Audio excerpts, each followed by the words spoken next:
this is Esther with Discover Your Origins. In my quest to find the parents of Darthula Ross, my brickwall ancestor, I've decided that I've needed to turn to DNA research. And we've had all kinds of theories about Darthula over the years. We thought she might be Native American even.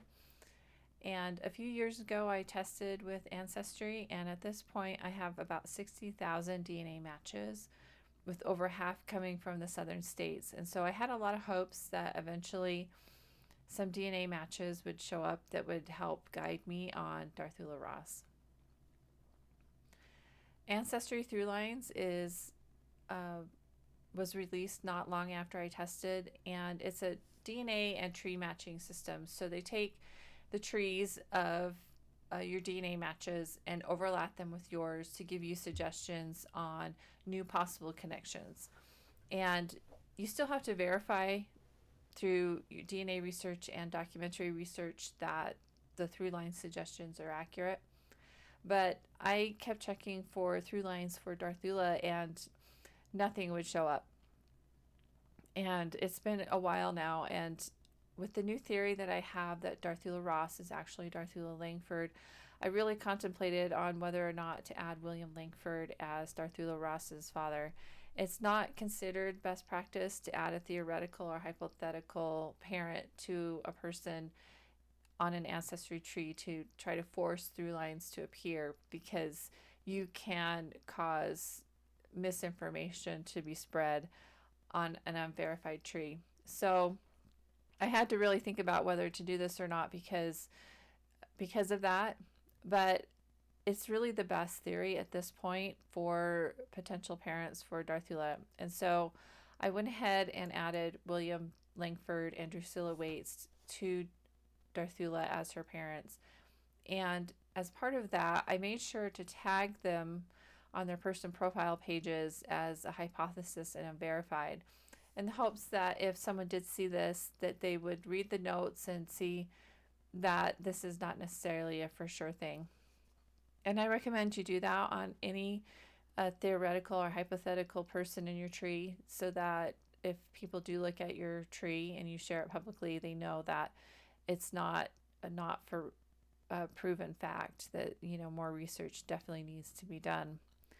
But what that ended up doing is it did force through lines to generate some matches. And so this is the through line that came through on Darthula. And I have some DNA matches through Drusilla Waits, who is the wife of William Langford.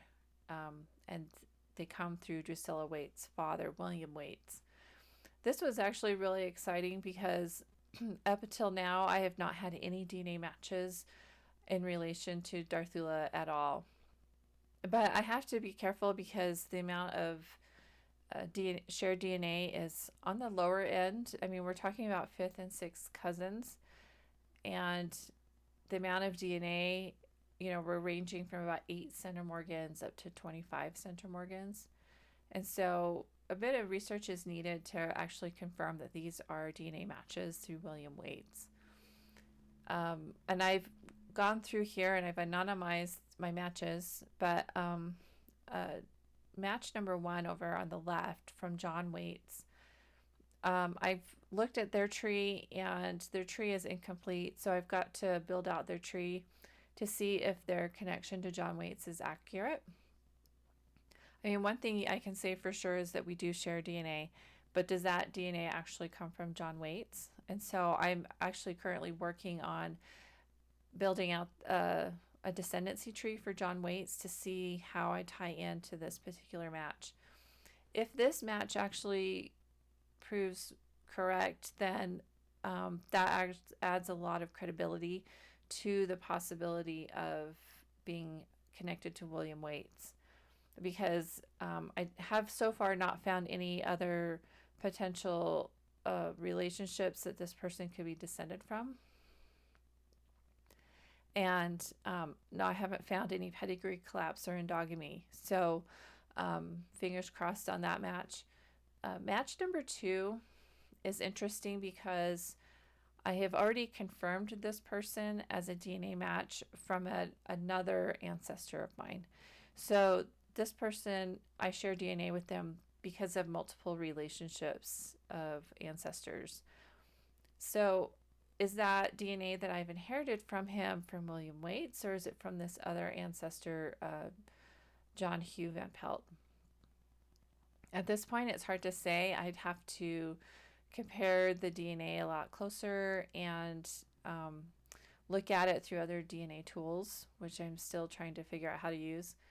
And then match number 3, is interesting. I need to build out their tree. They have a pretty good tree. I just need to kind of verify the documentary research.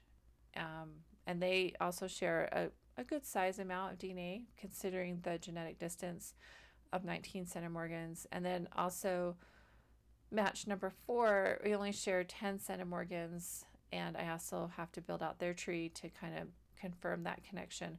That one is not as good because it's a lower amount of DNA. And then I have 3 additional matches under Silas K. Waits.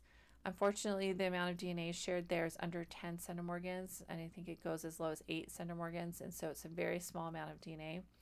It doesn't mean that they're invalid matches, and I definitely share some DNA with them, but does that mean they're good matches? And normally in DNA research, the more DNA you have, the better, because in common, because that just means the relationship is a little more established with the shared DNA. So there's a fair amount of research to go through here to determine these matches. And you can see here in my blog article of my initial analysis of these DNA matches. I also wanted to see if I could generate any DNA matches through my heritage theory of relativity, and so far I haven't found any. And I did not include in this article, but I do have some interesting matches on family tree DNA, so I may talk about that in a future blog article. And then finally, this question about the Native American origin story. Darthula Ross made us think that maybe she could be Native American because of Chief John Ross, who was out of Georgia, and he had a lot of children. And there are some children which are definitely documented to be his, and there may be some additional children that are not documented that are connected to him. I think it would be an interesting DNA research project because there's been a lot of claims. And just because Darthula Ross has the last name of Ross doesn't necessarily mean she's in any way connected, but that's one way that a Native American origin story can start. So far, out of myself and my siblings that have tested, we have not shown any Native American DNA. Of course, it's far enough back in time that we just may not have inherited any either. Although I'm at this point don't know that that story is true. So anyway, you can read more about the details of my DNA research project here with Darthula Ross at my blog, Discover Your Origins. Thank you for watching. We'll see you next time. Bye.